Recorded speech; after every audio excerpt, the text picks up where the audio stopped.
Ben seninle çok xoşbəxtəm, birgə boynum bükmüş qumrular tək.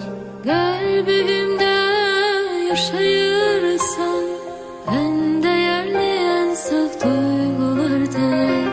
Gözlerinde bir alem var, orada sen varsan orada ben varım.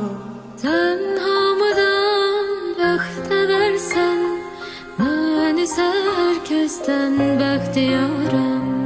Harda var ki senin sevirəm demeyindən, Koy baxım gözünə, sarılım ürəyindən.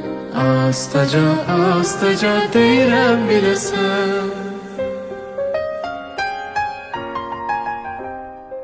Bir bahardır, bir de sensen, size olan sevgim bir ihtiyardır. Kalbimizde, ruhumuzda, yaxşı ki dünyada sevgi vardır.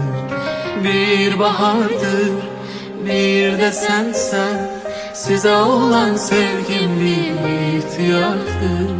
Kalbimizde, ruhumuzda, yaxşı ki dünyada sevgi vardır.